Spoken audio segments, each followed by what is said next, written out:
What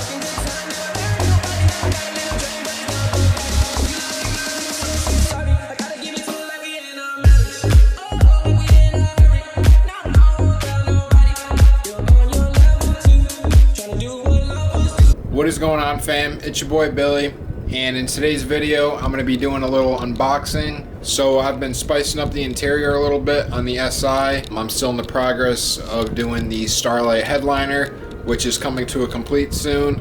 In the meantime, I picked up a couple other things that we're going to get into today. So without further ado, let's get right to it. So right off the bat, we are converting our single DIN radio setup to a double DIN. And I went with the Pioneer AVH 2550 NEX. And this comes with pretty much everything that you need in a double DIN setup. I honestly don't know if it's missing anything, but it's got like everything. So right there, you got Sirius XM radio, you got your Pandora, your Spotify, your Maestro compatible, which means I could hook this up with my steering wheel controls, which I have the box right here. So I am indeed going to be setting this up with my steering wheel controls, and this is just the harness for the radio. So we have our steering wheel controls, that is the Maestro compatible. We have our Waze, whatever, I'm not sure exactly what that is, gotta look at that. You have your Android Auto as well as your Apple CarPlay. So either smartphone, whatever you got, it works with both. Also, you got some features right here. I'm not sure if it comes with it, but it's compatible with USB and aux. You got your color customization, so you can change brightness, colors. I know you can change the background on it too, so I can have a custom background on my radio. And then you got your dual phone connection, so I guess you can connect two phones to it, I'm assuming at once. And then you got 3 pre-outs, high volt. I guess that's just for the harness and whatnot. And then you got your equalizer. So this is a 13-band equalizer. This is how you adjust your audio, your bass, your treble, and whatever else it has in there. And then this right here just shows that you got your steering wheel control ready, which that is the Maestro, which we got. So without further ado, let's get this box open, and then we'll make our way over here. I got another big box. So boom, here we are out of the box. Let's just get the styrofoam pieces out. Crack this bad boy all the way open. So there we are. This is the Pioneer double DIN setup. Obviously I can't turn it on for you guys right now, but just to look at the screen. So another big reason why I went with the Pioneer AVH 2550 NEX is because a lot of these double DIN setups are only touch screens, and this is not just a touchscreen. This also has buttons on the side, and this right here is your speaker if you want to speak into the radio to give it a command, I'm assuming. Right here we have our volume adjustments, the power, and I think that might be a pause, I'm not sure. And then this almost looks like a main menu type thing, or like options, settings, whatever. That is a big reason why I went with that, just because oil does build up on these things. Touch does get harder over time. I mean, of course I'm gonna keep it clean, but you know, stuff does go wrong, so it is nice to have another option for controls if need be. So yes, that is a great thing that not a lot of these double DIN setups have, which they should.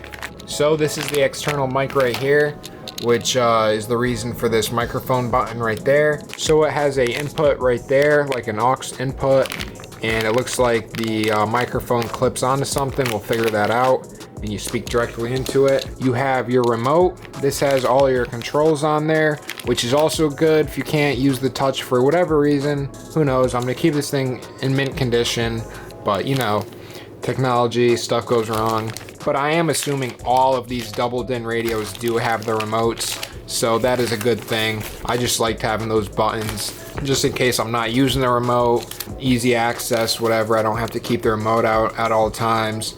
But yes, this does have all of your controls. And then this right here, as printed, it says this is your system remote control. And there's other tags on there. This one says parking brake. I'm gonna have to look into that, see what's up with that.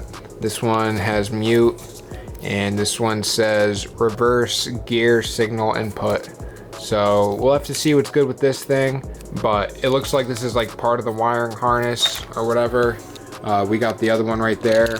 I'm assuming that these are gonna hook up together. Unless I don't need that, but I'm pretty sure I need both of these, but we will see. And then this right here looks like it is for my USB connection. I believe one end connects to the back of the radio or of the screen, and then the other end pops out through the dash somewhere to connect to the USB, and then the other end connects out through the dash somewhere if you want to use the USB. At least that's what I'm pretty sure just by looking at it. I'm assuming that's what this is for. Could be wrong, could be right. I'm hoping I'm right. And anyways, we got our hardware right here, some Phillips heads, and then going on to the back of the box, it just shows a few other features that it's got.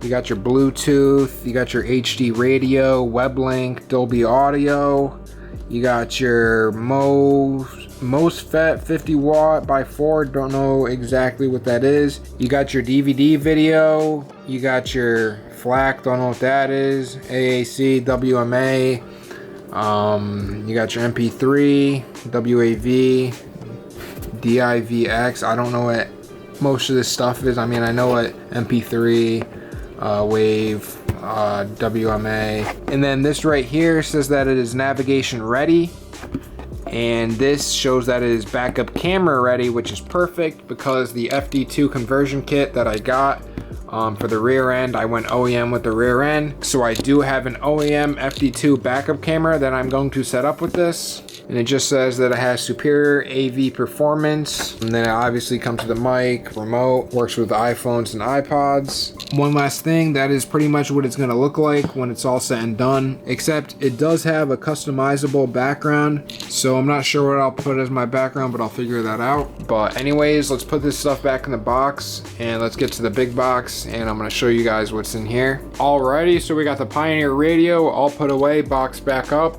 So as I did say, these two items do go together. This is the new double DIN radio that I went with, the Pioneer. And as you guys know, my car came with a double DIN radio, no screen. So that has a different dash kit. So in order to fit this in my car, that is why I have this big box sitting next to me right here.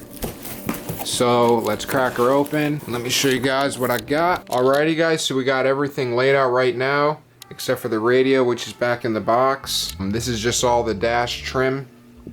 So we got the new double DIN trim right here, right where the radio is going to be put in, on that hydro dipped carbon, which is looking really nice. We got our hydro dipped front dash, where the tack is going to be going into. Looking very nice, just a little dusty. So the tack is going to be laying right in there, obviously.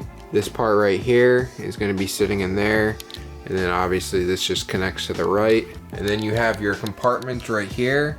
I'm not exactly sure where that's going to be going because it doesn't fit right there. It almost looks like it fit in there. But the radio that I have, I don't think that's going to fit with it. So that might just be if you don't have a big enough radio or big enough screen. So I'm assuming that's what that's for. I'm not entirely sure. But then you got a couple other brackets right there. I'm sure that's just to help for install for the dash. And then you got some clips for the dash. But anyways guys, that is everything. We have our dash all laid out in the hydro dipped carbon fiber. We have our Pioneer double DIN radio set up right over there. And then we have our compartments right here.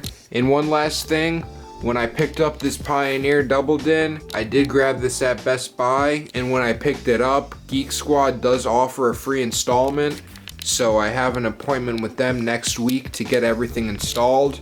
They're going to be fitting the new dash trim, as well as putting in the new double DIN radio with the harness and the steering wheel controls. So everything will be done within the next week. One last look at the hydro dip carbon. It's definitely some high quality stuff. It looks very nice. Might want to go carbon down the road, we'll see, but for now this definitely does the job. But anyways, I hope you guys enjoy the video. Once I get everything installed, I'm gonna be doing a little walk around video on the interior. I'll show you guys how everything looks once it's all set up, and we can go through the radio and look at all the different settings. Around that time, hopefully we'll have the Starlight headliner done as well. That way we can wrap everything up. And other news, we have a new clutch going in this coming up week. So a lot of stuff is going on right now with the FA5. And once that clutch is in, she's gonna be going in for a full paint job. So stay tuned for that, guys. I hope you guys enjoyed. Stay tuned. Peace out, fam.